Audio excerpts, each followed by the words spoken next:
Shepherd.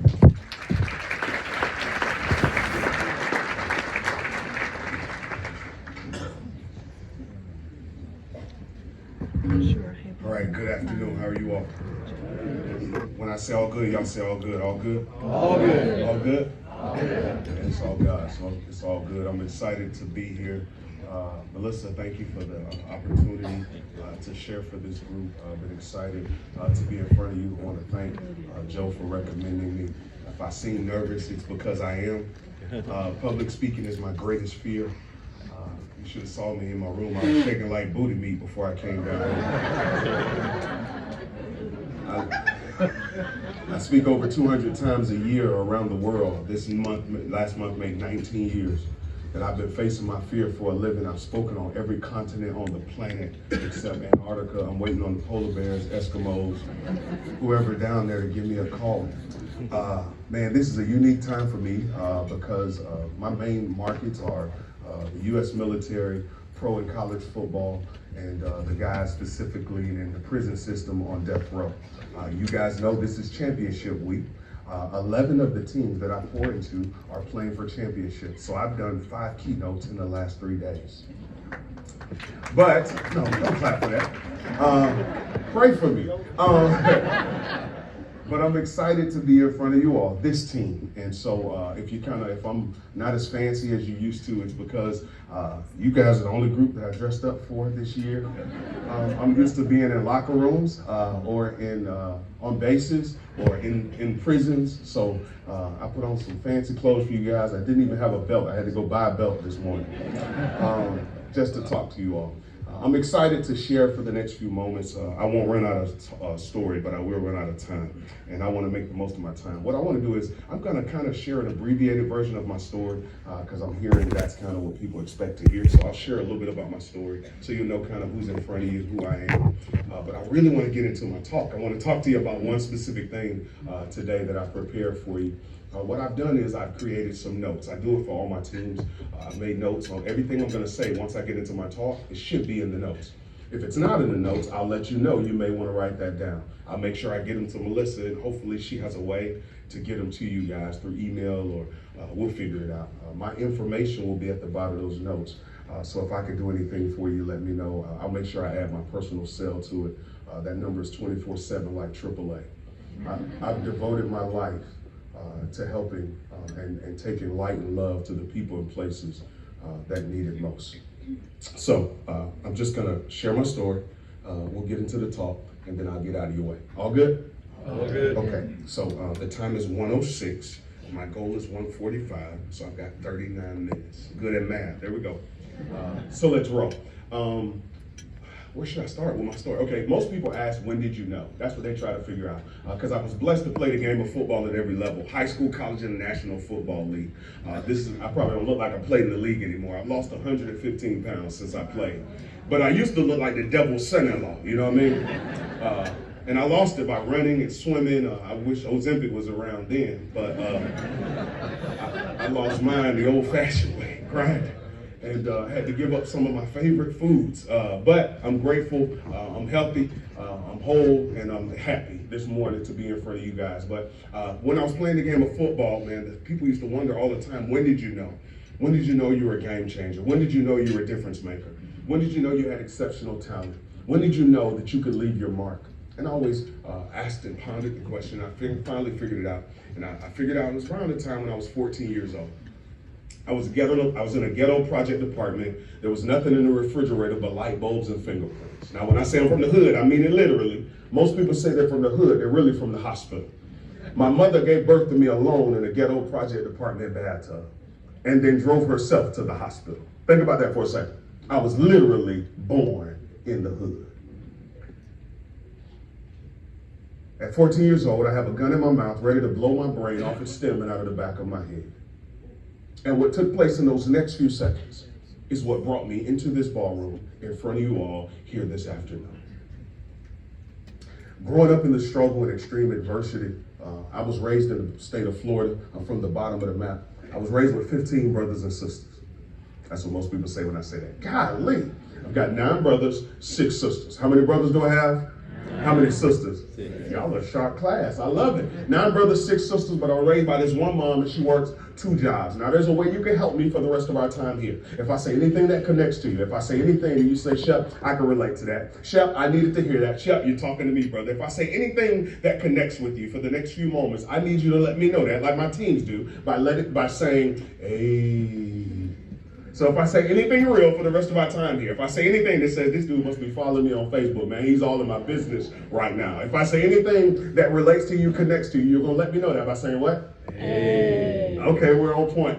So 9 brothers, 6 sisters, 1 mom, man, working 2 jobs. Overnight, she worked at Waffle House. Y'all ever heard of Waffle House? Yeah. You're like, hey.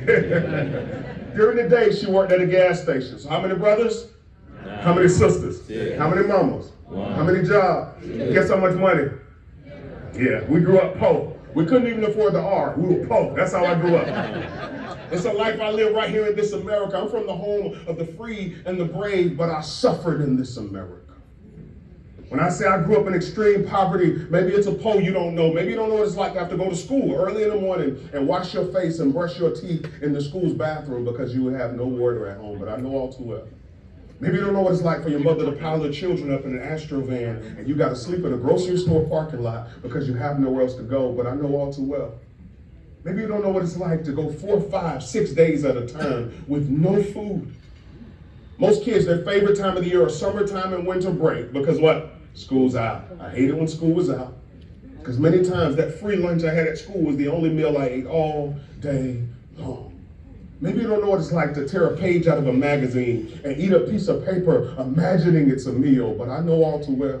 Maybe you don't know what it's like for your mother to send you into Taco Bell to grab a bunch of napkins because her period is on and she can't afford to buy feminine products, but I know all too well. When I say I suffered, every month we ran out of money before we ran out of month. My mother wasn't some lazy woman living off the government. She was working hard. All night, all day long, but she made just enough money for us to be broke. 9 brothers, 6 sisters, 1 mom, 2 jobs. I remember times specifically when I was 9 years old. How old was I? 9. It's Christmas time. It was, man, most people, it's their favorite time of the year. I had never experienced a traditional Christmas before in my entire life. I didn't say we had bad Christmases. I had never had a traditional Christmas before. It would have been an insult to ask my mother for a Christmas gift, knowing she could not afford it. Well, there was this foundation that was going to sponsor our family when I was 9-year-olds, and they said all the kids can make a Christmas wish. Anything reasonable they ask for it, they can have it. As you can imagine, I was excited, I was elated, I was overjoyed. We were going to have our very first Christmas. These people showed up 2 weeks later. We see stuff like this on television all the time now. But when I was growing up, it was very rare. They showed up with their Sunday smiles, their notepads, their cameras. They're going to sponsor our family. I remember it's like it was yesterday. Some of my brothers asked for bikes. My sisters asked for dresses. They got to me and I was still unsure. I was 9 years old. How old was I? 9. Y'all a sharp group. I was 9 years old. She went through the rest of my siblings, got back to me. She said, Shep, you're the last one. What do you want this Christmas? I told y'all I'd be real with you. I thought about a lot of things. I thought about asking for a trampoline. I don't know where I would have put that when we were living in the middle of the projects. I thought about asking for my first pair of name brand shoes. I thought about asking for a computer. I thought about asking for a game system. We didn't have PS5s and Xboxes back then. We had Sega. Come on now. So I thought to myself, I better make this decision count. So at 9 years old, I looked that lady square in the eyes and I said, ma'am, you will help me have the greatest Christmas I've ever had in my entire life if this year you would buy me a pillow. See, because at 9 years old, I had never had my own pillow. To this day, I have that pillow. To this day, it was the greatest Christmas gift I've ever received. I slept on my arms until I was 9 years old in this America. I went to schools and teachers would say things like, say no to drugs and yes to education and everything will be hunky-dory. No, I needed something real, something tangible. I needed more. My mother was very religious, drove us to church all the time. Wednesday night, Friday night, Sunday morning, Sunday night. Y'all know black folks stay in church forever. But hey. Everybody was bragging on the love of God, but nobody was showing it. They would see I've got 9 brothers, 6 sisters, 1 mom, working 2 jobs, no money. And they would say things like, we'll pray for you guys. Don't pray for us, help us. But nobody did. First person to reach out to me was a woman from my mother's church, my Sunday school teacher. She reached out and started sexually abusing me at 10 years old. She reached out and snatched my innocence at 10 years old, my entire 5th grade year. Sunday morning after Sunday morning, this woman snatched my innocence. She told me I was a loser. And she took something from me I was supposed to have on a wedding day. I couldn't wash her hands off of me. I couldn't wash her hands out of my mind. She told me I was a loser and I deserved every filthy, nasty, disgusting, perverted thing she did to me Sunday morning after Sunday morning. And I felt like if this is what Jesus loving little children feels like, I didn't want his love. Time for a pop quiz. If y'all paying attention close, how many things have I said about my father so far? Yeah. Y'all all right, sharp group. I never saw a picture of my father growing up. I never read a letter from him. I never heard a story about him. I didn't know anybody on his side of the family. And because I didn't know who my daddy was, I didn't know who I was. See, my father went to prison for murder before I was born. While my mom was pregnant with me, my dad was drunk one night playing with a gun, and he shot and killed his best friend. So, Shep, I never had a dad to throw the ball around with me. I never had a dad to sit me on his knee and watch ball games. To this day, I've never seen a man shave. To this day, I've never lit a barbecue grill. I learned how to tie a tie by watching YouTube videos before I turned 30 years old.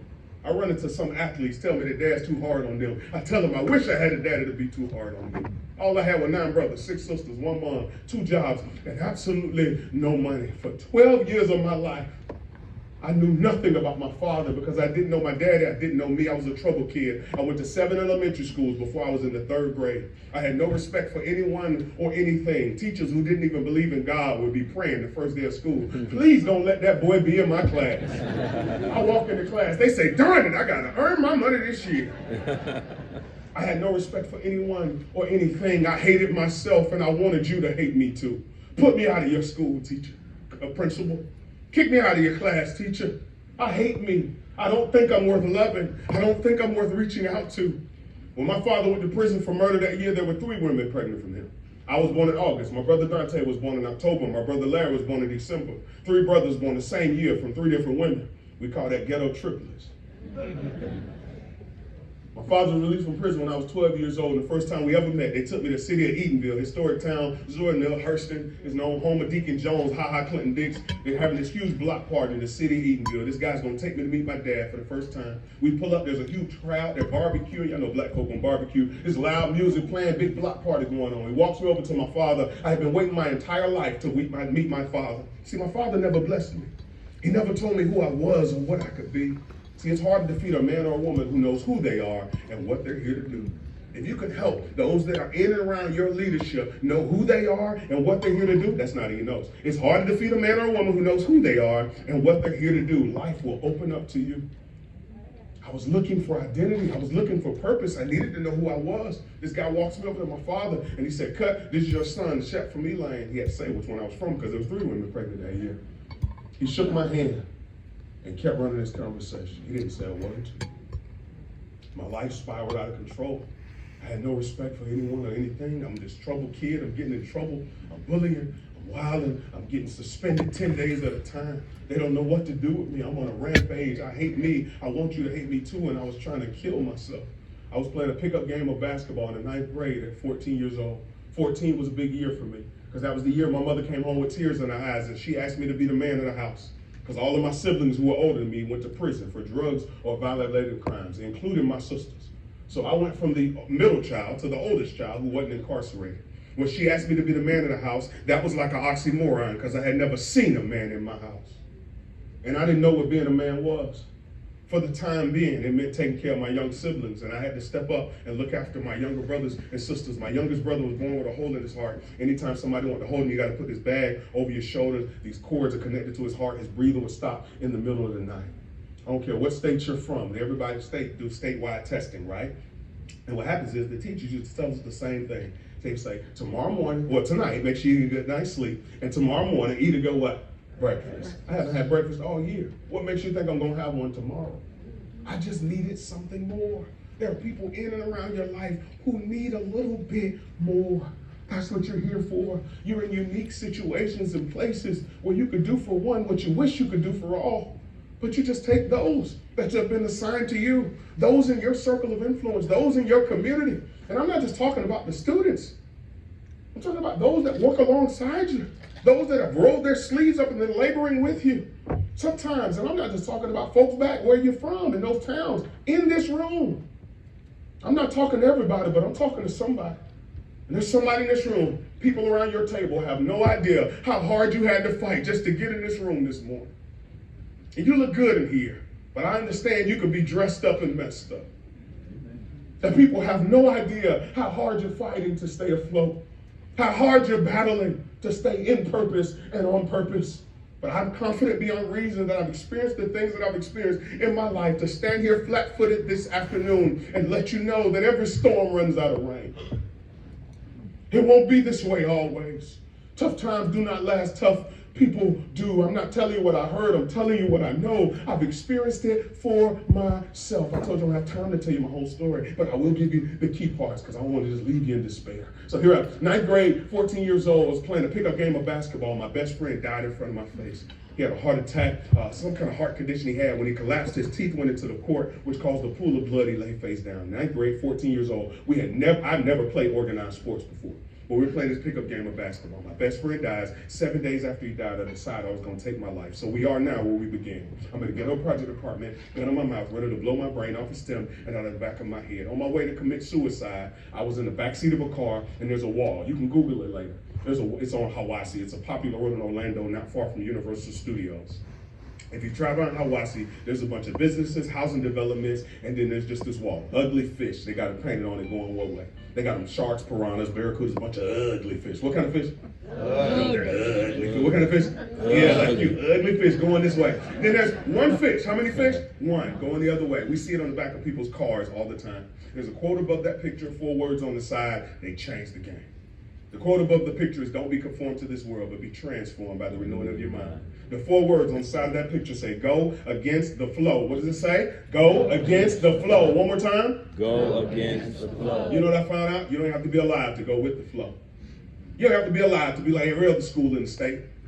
You don't have to be alive to be like every other leader, every other person on social media, but it takes someone unique, it takes someone different, it takes someone that makes the decision to be a game changer, to go against the flow, to be different, to stand out. I got home to that ghetto project apartment. I didn't have a speaker to say a speech to me. I didn't have a band to play me a song. I couldn't get that picture out of my mind. In my 14-year-old mind, this picture meant if I changed my mind, it could change my life. I hate to drop you off a cliff, but nobody gave me magic beans. Nobody sprinkled dust on my head, but I did something powerful at 14 years old. I made a decision. I made a what? Decision. Say it with your chest. I made a what? Decision. It changed my mind and it changed my life. This isn't in your notes, but there's never a bad time to make a good decision. The reality is, for most of us as leaders, I want you to know you don't have a problem. You just have a decision to make. That's it. You just have a decision to make. You got to make a decision and throw all of yourself behind it, right? And I had to make a decision. I decided that I would not give in. Some people say never quit. I feel like those are 2 negative words, right? Never and quit. I like to say stay in the game. Isn't that good? I like to say stay in the game. I didn't know what my life would become. I just knew I wasn't going to volunteer. I wouldn't give up, I wouldn't give out, and I wouldn't give in. I applied myself in the classroom, and then I got introduced to this sport called football. This coach came to me. He said if I work hard enough in the classroom and on the football field, I could get a scholarship. I said, get a what? He said a scholarship. I had never heard that word before in my life. I said, what's that? He said somebody would pay for you to go to college. I said, hold what you got, coach. I went home that night, stayed up all night long, waiting on my mom to get in. And when she asked me, what am I doing up? I said, I want to play football. She said, you don't know anything about football. I told you I need you to be the man of the house. I said, Mom, I want to get a scholarship. I want to go to college. She said, get a what? I said, a scholarship. She said, get a what? I said, a scholarship. She had never heard that word before in her life. She said, what's that? I said, he said somebody would pay for me to go to college. I told y'all I'd be real with y'all. She said, that white man is lying to you. She told me no that night. Next morning, wake me up and said, let me know when you get back from practice. I'm out there trying to learn the sport of football. I had never watched football before in my entire life. Like, I had a jock strap on my head. I was lost. I didn't know what to do. But I'm applying myself, right? Several years later in this sport that I had never heard that word before in my life. Y'all remember the word? I had to February 7th of my senior year, I had to choose between 27 Division I scholarships my senior year. I signed my national letter of intent. We don't have time, sorry. I signed my national letter of intent, and a couple of months later, I want to share these parts of my story. A couple months later, I was at the ceremony where people wear long robes and flat caps and little strings. Y'all know what I'm talking about? Yeah. There was a group of volunteers that got in our family to find out what they heard to be true. There was not a male graduate recorded in the history of my family genealogy. You're not listening. I'm not talking about my 9 brothers. I mean, the history of my family, one male had never walked the high school graduation stage. No person in my family, male or female, had ever been to a college, let alone graduate. Nobody. When they called my name and they did a big hour-long special on television, there was a big write-up in the newspaper. I was the first male graduate in the history of my family. When I shook that principal's hand and he handed me that diploma, it was bigger than anything I'd ever done on the football field. When I shook that principal's hand, he handed me that diploma, it was bigger than being a state champ. When I shook that principal's hand and he handed me that diploma, it was better than any pretty girl in our area. And I told you I'm from the state of Florida. Now, we got them long, pretty hair, pretty white teeth, nice lip tips and fingertips. You feel me? Bad. But when I shook that principal's hand and he handed me that diploma, it was the biggest thing that ever happened to me in my life. I went on to play college football for legendary coach Howard Schnellenberger. When my mom dropped me off for college, she dropped me off with 2 trash bags. Everything I owned was in 2 trash bags. I didn't have a television. I didn't have shower shoes. I didn't have a comforter. I had that pillow those folks gave me at 9 years old. Everything. I didn't have a computer. Everything I owned, I'm on full scholarship. Everything I owned was in 2 trash bags. 17 years old.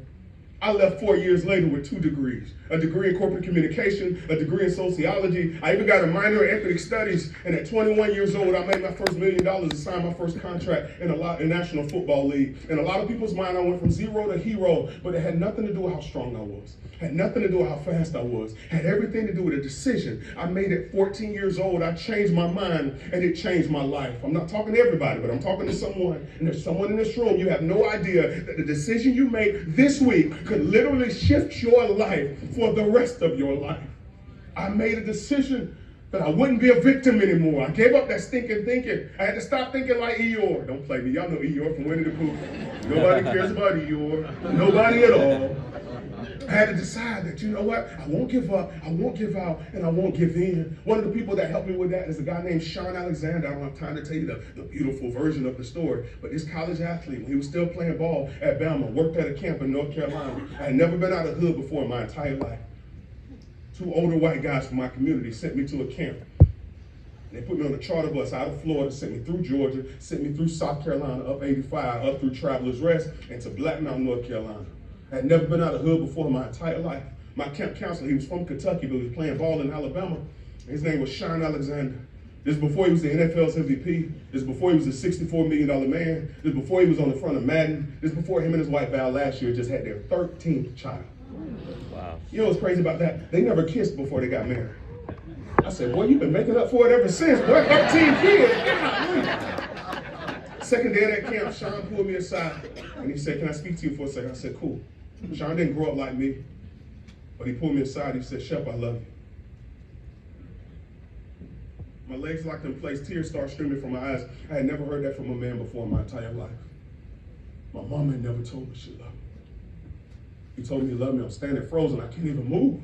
He puts his hand on my shoulder. I had been stabbed 6 times. I had been shot at. I had been in handcuffs. I had never been touched in love by a man before in my entire life. He said, I know you hurt me for what your dad didn't do. I'm not trying to be your dad. I want to be like your big brother, your mentor. And if you let me, I want to pour into your life for the rest of your life. Sean made a commitment to pour into my life. Sean taught me how to work. He taught me how to what? Work. Sean taught me how to love. He taught me how to what? Love. Sean taught me how to forgive. He taught me how to what? Forgive. I'm so glad Sean taught me how to forgive. I forgave people that never asked for forgiveness. One of those people I forgave was my father. My father smoked the same crack he sold for 18 years. He was an alcoholic, womanizer, had kids all across the state. I began to mentor my father. He got clean, sober, and completely transformed his life around. I fly to the state of Florida every single week and take him to breakfast or lunch every single week. He's the sole parent of my youngest brother and raised him on his own. It's not a traditional father-son relationship. I'm more like the big brother. My father died in 2021, the same day I was speaking for the national champions. His last words to me were, amen, and I love you. I'm so glad Sean taught me how to forgive. I don't have time to get into my talk, but it'll be in the notes, right? I do want to share the relevant parts. And the relevant parts is I want to talk to you about something that I wish I could have gave you. If I could have, I would have just stood at the door and handed them out and y'all could have left. But I can't give it to you, but you can take it. And the thing I want you to have is a covenant. I want you to have a what? Covenant. A covenant is made up of 3 things. I'm just going to define it. The rest of it will be in your notes and you'll be good. Watch me work. It's 128. Watch this. I'm a pro. You got no side. Watch this. Like I said, I'm good because whatever on here is in your notes, right? A covenant. We're going to talk about a what? Covenant. Covenant is made up of three things. It's a bond, a pledge, and a commitment. Y'all got to work fast. Y'all with me? A bond. First thing is a what? Bond. Second thing is a what? Pledge. Third thing is a what? Commitment. Bond, pledge, commitment. If you have all three, you have a covenant. You have two out of three, you don't have a covenant. You have to have all three in order to establish a covenant. The first one is a bond. The first one is a what? Bond. A bond is made up of two definitions, right? There's a verb and there's a noun definition for a bond. Let's deal with the noun first. The noun definition for a bond is a relationship built on shared interests and experiences. Y'all track with that? A relationship built on shared interests and experiences. What that means is you got to experience good times together. Right? If we're going to connect, if we're going to build a bond and make this a true community, you got to experience, you got to celebrate one another like we did today. We got to experience good times together. It's the same in a relationship, right? I mean, what's wrong in the world when you're in love? Nothing. Work can't be too hard. Poop don't stink. Nothing wrong in the world, right? Because I'm in what? Love. Nothing wrong in the world when you're in love. That relationship built on shared interest and experience where y'all hanging out. I mean, y'all really booed up. Y'all know what I mean? Booed up like, doo-da-doo, booed up. You know what I mean? Like, you hang up first. No, you hang up first. No, you hang up first. Let's hang up on three. 1, 2, 3. Why ain't you hang up? Why ain't you hang up? Like, booed up. There's nothing wrong in the world when you're in love. It's the same in your career. It's the same in your passion and your purpose. When you're in love with what you do, when you're enjoying the journey, when you remember why you got into this role and why you took the job that you took or started this school or got into this work, man, the love is what will carry you. What will carry us? Love. It's the love that will carry us. So a bond is a relationship built on shared interests and experience. We got to experience good times together. We got to experience wonderful times. We got to celebrate together. We got to dance together. We got to sing together, enjoy one another. The verb definition for a bond is to be tied or connected to something through heat or through pressure. So the noun definition is the sun. The verb definition is the rain. The noun is the mountain. The verb is the what? Valley. See, it's not enough to just experience good times together. We got to experience adversity together. I'm going to give you some free game. Relationally in this room. You don't know a person until you see them go through a storm. Okay, how long y'all been close? How long y'all live together? You don't truly know an individual until you see them deal with adversity. Adversity doesn't make you who you are. It reveals who you are. It doesn't put it in you. It squeezes it out. And we find out what we're made of through the trials, tribulations, and tough times in our lives. And that's what we find out about each other. But that's how relationships are truly bonded, right? So the good times, but also those tough times, those adverse times. There's going to be some times in your life where those that you thought were your loved ones, you find out don't love you like you thought they did. Where people you thought you'd be able to count on forever will turn their backs and walk away from you. But that's why we got to choose intentionally each other to build this bond. The relationship built on shared interests and experience, and to be tied and connected to each other through heat and through pressure. We've got to establish the bond, right? Building when it's sunny and also when it rains. In this section of the bond, I want to tell you this, so it'll be in your notes. You can't defeat what you can't define. You got to know your enemy. That's good. You can't defeat what you can't define. You got to know your enemy. So I want to put that onus on you as leaders, right? Because the reality is, if it's a mist on the platform, it'll be a fog in the audience. Same thing. If it's among the leaders, it's a mist, it's going to be a fog throughout the school. You got to figure out, what are our enemies? What are the things that are in our blind side? What are the things that can potentially keep me from being the best leader and person and human that I could possibly be? Where am I falling short? What are the things that are potential traps that are ahead for us? I can't defeat what I can't define. I must know my enemy. And get specific. I want to tell you something about myself. Okay, people who know me well knew that something happened in 2020. Y'all remember in like March 2020 when they shut the whole world down and they told everybody if you just sit still for 2 weeks, everything would go back to normal. They lied to us. Big cap. But y'all remember when that time happened. So something happened during that time. When they shut the world down for those 2 weeks, I had a streak broken. For 20 years straight, no matter where I was in the world, every Friday morning, I went to the movies. It was my thing. It's just kind of where I think at. It was my kind of release. That's what I did. I mean, it was really cool. And I don't watch previews. I don't watch like, when they go on late night television shows to promote their movie. I don't like knowing who's in the movie, what the movie is about. I like going in completely clean when I used to go to movies. It was kind of my thing, right? For 20 years straight. It used to be really cool. I remember seeing the first Avatar movie, right? The theater was packed. I didn't know what was going on. I didn't know the technology was groundbreaking. I remember seeing Fast and the Furious. I was in Shanghai, China. Right? How about that experience? It was really cool. Some stuff is not so cool, right? There's one movie where the guy who plays Wolverine, Hugh Jackman, he just keeps singing. I'm like, what's going on? My buddy keeps singing. I didn't know it was a musical, Les Mis.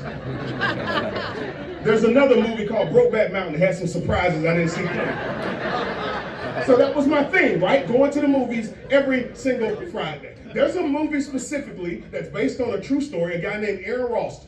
And what happened, they made this movie about his life. Aaron Ralston was out canyoning, out in Utah, stuff they don't do in my hood. He does this stuff like hiking, backpacking, but he was alone. He should have had a team with him. There's a message in there somewhere.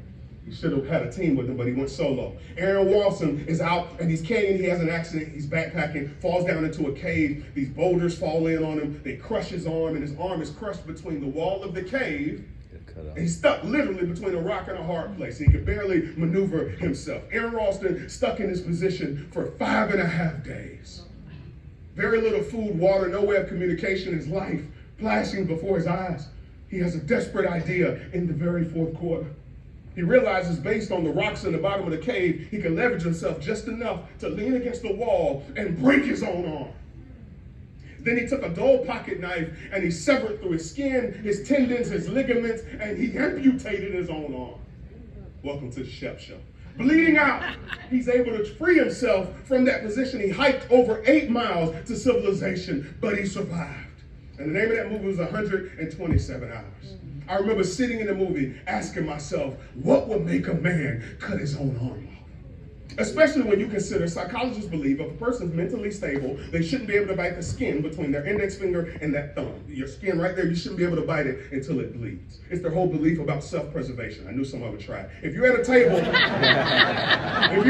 with somebody who can bite the skin between their index finger and thumb until it bleeds, they're a psychopath. You need to move. So if they believe that most people should be able to bite that until it bleeds, but this person was able to cut his own arm off, my question was, what do you think will make someone cut their own arm off? Anybody got any ideas? He wanted to live. So here's my question to you as we talk about building the bond. What do you need to cut off so you can live? What is it that you need to cut off so that your school can rise? What is it that you need to eliminate to go to the next level? Maybe it's excuses. Maybe it's the past. Maybe it's the energy bus thing, right? We got to get the right people on the bus. We got to get the wrong people off the bus. And then we got to get the right people in the right seats. What is it that you need to cut off so you can live? What is it that you need to cut off so your dream could rise? What is it that you need to sacrifice? See, the meaningful things in life we pay for before. The foolish things in life we pay for after. Either way, you got to what? Pay. So you got to figure out, am I going to pay the price up front? Or am I going to pay the price? I'm going to pay the cost at the end. It's going to cost me something. A relationship built on shared interest and experience, a bond, being connected and tied to something through heat and through pressure. The second thing we need is a pledge. 3 areas that we hear pledge all the time. I pledge allegiance to the flag in the United States of America. Second area you hear a pledge is someone who pledges to a fraternity or a sorority. Third area that you hear a pledge a lot is someone who makes a financial pledge. I have several organizations, foundations that I'm pledged to financially that will literally outlive me. If I die on a plane crash when I leave here, what will happen is those who take over my estate will stay faithful to those financial pledges that I've made to help with those organizations and those foundations. A pledge, by definition, is a serious promise made solemnly. I'll say it again. A serious promise made solemnly. I'll say it one more time for the defensive lineman in the room. A serious promise made without a smile. There's no game. Have you made the serious promise? What is your pledge? If it was a movie, y'all saw the first Black Panther movie, right? When that rhino was charging towards the leader of the Wakanda army, it stops right in front of her. Her fiance is on it, but he's on the opposing side in the battle. And she says, "Lower your weapon." He gets off the rhino. "My love, would you really kill me?" She said, "For Wakanda, without question."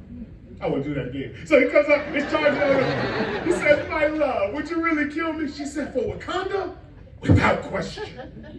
What is your pledge What is that serious promise that you've made? That's my definition for success. Honoring the promise you made to yourself when you were at rock bottom. That's personally and professionally. It's going to be different for everybody here. But if you haven't been at rock bottom yet, just keep on living. That's why I'm always confused when they tell me, talk to this student, man. He's really always looking for trouble. I don't understand people go looking for trouble. Because anybody's been living long enough knows you ain't got to go looking for trouble. Trouble's what? Trying to find you. It's text some of y'all already several times today. Trouble. Right? What is your serious promise you've made without a smile? I want you to connect 3 things to it. The first thing you got to connect is your gifts, your talent, right? Second thing you got to connect to it is the hard work. It's important, right? We can't lean on a shovel and pray for a ditch. If we want to see something happen, we got to be willing to go to what? Work. That wasn't in your notes. Don't lean on a shovel and pray for a ditch. We got to go to work. They've been having the debate for years, especially in sports. What's more important? Is it talent? Is it hard work? National Signing Day was yesterday. Some coaches say, give me the talented guy. I can teach him how to work. Some guys say, give me the hard worker. I'll develop the talent. Most coaches say, I want both. I want my most talented people, my most gifted employees and people that I work with on my team to be my hardest workers. But I believe there's another thing that we're not considering. So I'm from the state of Florida, and I'm from Apopka High School. Me, Jalen Carter, Warren Sapp, Brandon Merriweather, Trey Hendrickson, we all played at the same high school. And at our high school, we had a guy named Sammy Smith. He was a first-round draft pick, drafted in the same draft as Barry Sanders. And people have the discussions in the state of Florida all the time. Back in the day, who was the best running back to come out of state, high school running back? And some would say Sammy Smith. He played at Florida State. He's from my hometown, like I said. Sammy was 6'2", 215 pounds. He looked like a Greek god. You hear what I'm saying? Playing running back. This before Derrick Henry. This dude was chiseled out, ran like a deer. The other running back that people bring up in the discussion, who was the best running back in the state of Florida, his last name was Smith also. He was from Pensacola, Florida. His name was Emmitt Smith. Sammy would represent talent. Emmitt would represent hard work. The issue is they were in 2 different classifications, and the 2 high schools would never go head to head. The closest in the hood we ever got to seeing the 2 go head to head was a track meet. And people were so excited. Finally, we get to see Sammy versus Emmitt. Talent versus hard work. And everybody in the stands was excited. These 2 get in the block. People were so excited. We had the Olympics this year right there. Thrilled. They shoot that gun. Them jokers are rolling. My granddad would say they're picking up paper. You know what I'm saying? They running like scissors cut. They are moving. Everybody screaming, let's go talent! Others screaming, let's go hard work. You know what time it is. And they are rolling. They are not disappointed. Right there in the middle of the race, somebody in the outside lane flew past both of them. Skinny dude, big old ears. Everybody trying to figure out what in the world just happened. People screaming, they're excited, they're elated, but they're like, man, who was that? We're watching talent, we're watching hard work. Who was that? The announcer comes over the PA system. Winner of the race from Fort Myers, Florida, Deion Sanders. I'm confident beyond belief that while our talent is important and our gifts, and while our hard work is necessary, we can't forget the thing in the outside lane, and that thing is toughness. And when it comes to your pledge, you need to make sure you don't just connect your talent, you don't just connect your hard work, you must connect toughness, mental, physical, spiritual toughness. That's 90% of life anyway, is just deciding you're gonna be a tough SOB. You just gotta make up in your mind you're gonna be as hard as woodpecker lips. You get what I'm saying? You just gotta decide that I won't be broken, that we won't give up, we won't give out. This won't be the end of us. Some of the giants in your life you won't slay them, you just gotta outlive them.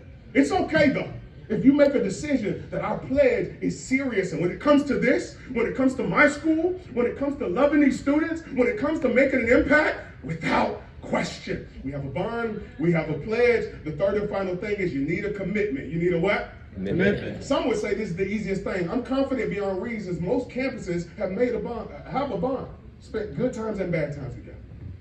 Most teams, they even have made the pledge.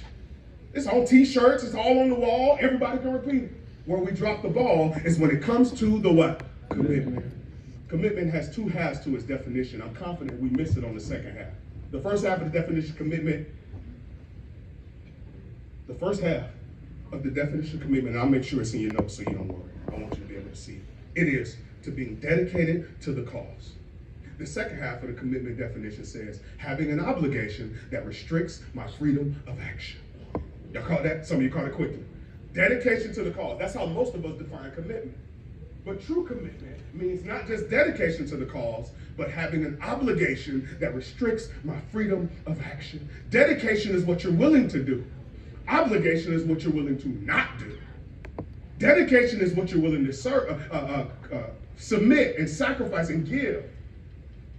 Obligation is what you're willing to not do. Anybody in this room in a committed, serious relationship know what I'm talking about, especially the fellas. All right, y'all excuse me, ladies, for a second. Guys, y'all know what I'm talking about. Come on, you get married, you still want to go to the butt naked. Come on now. You don't think you want to go in there? You want to wild out. But you can't anymore. Why? Because you have an obligation that restricts your freedom of action. Let me make it more wholesome. Faith people in here, right? There's things, you want to say what you want to say. You want to do what you want to do. You want to smoke what you want to smoke. You want to get as high as giraffe hamstrings, right? But the reality is, now I have an obligation that restricts my freedom of action. True commitment is not just dedication to the cause, it's an obligation that restricts my freedom of action. 3 coaches I played for. My high school coach, Rick Darlington. College coach was Howard Schnellenberg. Third coach was a guy named John Gruden. They all had something very in common. They had a standard. That's the kind of communities that I played for. But I want to talk about my high school coach real quick. Rick Darlington. This is the way we're close. I'm at 144. She told me I can go to 50, so we do. I told you, I ain't playing with y'all. Let's go. And you'll see other stuff as in your notes. You good. Rick Darlington, he was the kind of guy where the standard was the standard. No exceptions, no excuses. This is just what we do. Like, he had rules, like you had to wear a tie on Tuesdays. Even if you had to get a tie from the janitor, the PE coach, you got to wear a tie on Tuesday. This is high school coach. Fridays, you have to wear your jersey. And you can't have a necklace or any drip hanging outside your jersey. Ask me how I know. Or you get suspended. I was the senior. My senior year, I'm the president of FCA. I'm in student government. Yeah, that kid from the hood, cut son. I'm in student government. He walked by during his free period the first week of the season, and I had my necklace outside my jersey by accident. He walked by, oh, chef, your jersey's out. Your necklace is out. You suspended. What? That's just how he was. If you missed a workout in the summer, you're off the team. Like, literally, that's the kind of environments that I cut my teeth in. But what I learned, and I want to give you in this final point when we talk about this, is I learned that when we're talking about subjects like commitment, a lot of you said commitment back to me, but what you're thinking by definition is really something we call consistency. And because I was in those no-nonsense environments, what I learned is I became really good at being consistent without being committed. Let me admit that again. I learned that I'm really good at being consistent without being committed. A lot of former athletes are this way. That's why they'll leave their sport and go work a job for 40 years that they hate and never miss a day. Be in a relationship with someone they're not even attracted to. Because they learn how to be consistent without being what? Committed. What's the difference, Chef? Did you put your heart in it? You may come to a conference like this, consistency. Oh, we're here every year. But are you what? Committed. Are you committed? Are you willing to establish the bond, make the pledge, and devote yourself fully to what it takes to being committed? A dedication to a cause, obligation that restricts my freedom of action. I learned that I was consistent without being committed. I read some athletes, man, they tell me, hey man, you may know my dad, man, he played in the league. Oh, who's your dad? Oh man, how's he doing? I don't know my dad. It's like, what you mean? He don't take care of his kids? Oh no, he paid child support, but we don't have a relationship. Because he's consistent, but not what? Committed. There's a difference. Here's how I know the difference. I'll give it to you in this illustration at 146. So I told you the high school I played at. All these big time guys, Hall of Famers come out of my high school from the state of Florida. We had never won a state championship before. All that time, never put it together for a state championship. First team to ever do it was in 2001. There's a documentary about a guy named Torian Charles called The Year of the Bull that followed the guy from Miami Northwestern. At the end of that documentary, when you see him crying in the state championship game because they lost, it was a Papa that beat them. On that team, they had a lot of star players, but I want to tell you about one guy specifically. His name is Trey. We call him the playmaker. We call him the what? Playmaker. Trey was a playmaker. He's the kind of guy that some of you know someone like this. They're not the tallest, not the fastest, but they're just a playmaker. The kind of person, you may not pick them first when you're playing a pickup game of basketball, but you want them on your team because they're a what? Playmaker. You know that person that on the resume, it may not make sense why you're hiring them. This person is just a what? Playmaker. They're just a difference maker. They're the kind of person you want on your team that if anybody gonna find a way to bring it home, this person will. We need those people, and that's what Trey was. He was the star, the MVP of that state championship game, the playmaker. And they won the state championship.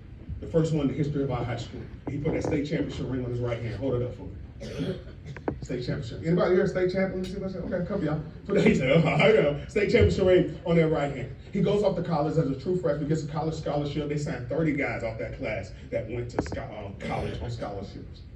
full of athletes. Gets to school, and his true freshman year, work ethic, grinding, developing himself, man, sacrificing, serving, putting in the work, and he worked his way into the starting rotation. And you'll never believe it. First state championship in the history of our high school, you'll never believe what happened his true freshman year of college. They won a national championship.